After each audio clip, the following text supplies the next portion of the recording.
Planting Seeds, a poem by Hanifa Menon. These seeds I am planting, no guilt and no blame. They're planted and filled with love all the same.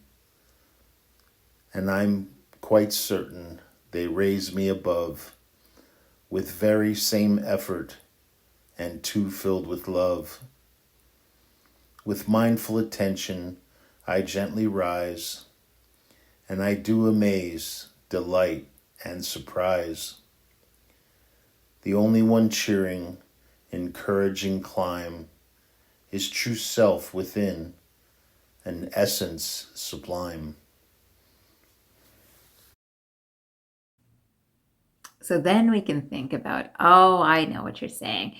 I am the thoughts that is aware of this body or this mind. So it's more my mind. It's my thoughts are aware of my experience or my body or objects around me or sentient or non-sentient experiences. It's my mind. I am my mind.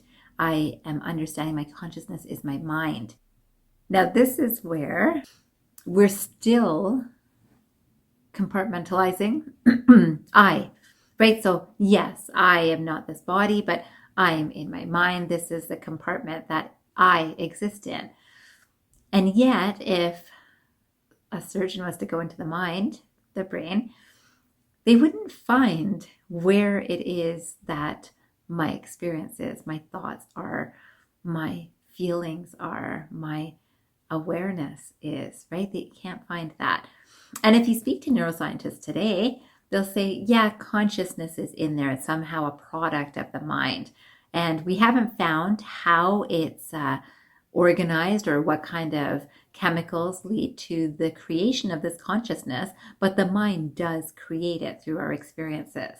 And this is where neuroscience and Vedanta or even Buddhism would differentiate that no, it's not in the mind. It's not a material. It's something immaterial. So this is an interesting distinction too, that I am not my mind. How is it that I'm not my mind? Is the mind an object? Yeah, I can think. This is how I'm thinking with my mind, right?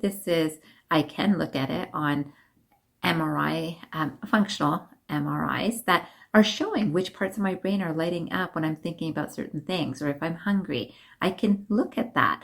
Yet, how I feel is not able to be found, right, in a location in the brain. Even with fMRI, right now, they are not able to find it. Then neuroscientists will say, give us some time. We will find it. We just haven't found it yet. And again, in Vedanta, we would look at this idea of, or non-dual thinking.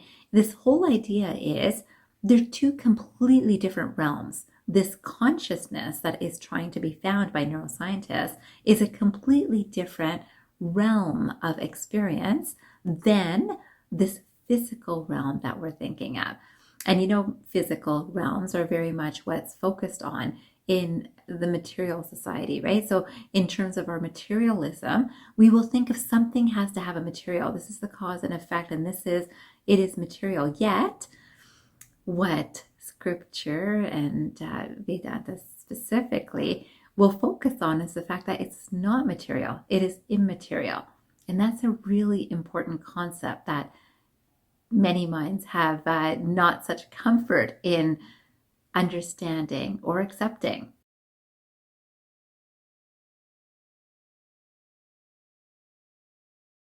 So let's say, is the mind observable? Yes, I can observe. I am feeling this. So this is what mindfulness focuses on, right? The whole business of mindfulness has focused on what am I aware of, right? This is how my body feels here. This is how my heart is beating. This is how my walking is. This is how comfortable I feel. This is where I'm holding tension. And this is beautiful information in terms of mindfulness exercises. And it's made us so much more aware of our mind-body connection. Fantastic. Yet I am not my mind because my mind is changeable, right? Consciousness is very stable. So consciousness, soul level, spiritual level is stable. It's always there, that I am aware of when I am hungry and I am aware of when I am not. I'm changing in my mind. I am aware of when I'm happy. I'm aware when I'm not happy. I am aware when I'm in pain. I am aware when my pain goes away.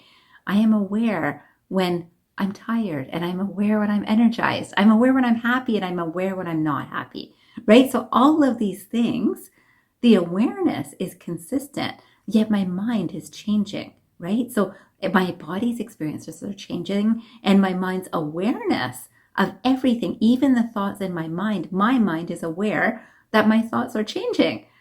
Yet, what is the awareness that's aware of those changing thoughts?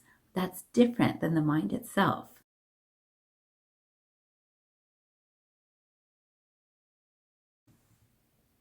So now we know we can ask, is it observable? Yes, I can observe what my mind is thinking. Who is the observer? Is it the mind observing itself? Not really. I'm observing my mind. I am observing what my mind is thinking, right? But then some people would say, I'm thinking about what my mind is thinking. So that's still me. That's I am, right? I am doing this. So it's probably my mind, though we haven't found any connections neurologically, right? So there's that. So it's a little bit more subtle than the body, right? So we can really clearly, easily say this is very objective. Now, this is a subjective experience, which is a little bit more subtle than the body. So the subjective is changeable, right? Consciousness is not changeable. I am not changeable. I am the person experiencing and aware of these changes. I am aware that this is an object of thought, right? So this is my object of thought. If I decide to choose to focus on this, I'm going to focus on something really great that happened to me, or I'm going to focus on my breathing, or I'm going to focus on my walking. I am aware of that focus, but I am not that focus, right? So remembering my mind is changing. My consciousness is not. So if something is changeable, it's not who I am. I am consistent, whether I'm walking, whether I'm breathing, whether I'm paying attention to whether I'm walking or breathing, and whether I'm not. I'm actually aware of when I am and what I am not. But who is the I am that is aware? It's not the mind that is aware of I'm walking or I'm breathing, or I'm not my mind. I am aware of my mind, right? Is my mind aware of me? No. And I'm going to say that very clearly. I do not believe, of course, neuroscience or neuroscientists would argue this point. And again, this course is not about debates. It's literally you go with what feels right for you. So remember those 3 questions. Have you heard, have you listened to what I'm saying in this course? So in this section about the mind, have you heard it? Did you understand it? And is it real for you? Is it real for you? Because if it's not, you don't have to just believe it because you heard it. Make it an assimilated experience for you, and you will be in a different space. And only you will know whether you have made it real for you or if it really has become real for you. So again, remembering this whole idea of I am not changeable. I am consistent. I am aware of when I feel something or when I don't feel something. I am aware of memories, and I am aware of when I can't remember my memories, right? I am aware that I've forgotten something, but I'm aware of when I remember something.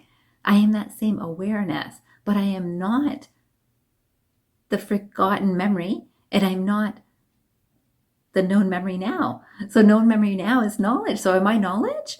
No, I know the knowledge, and I know what I don't know. That is consciousness. So again, ask yourself those 3 questions. Did you hear what I said? Did you understand it? Is it real for you? And then move on to the next section.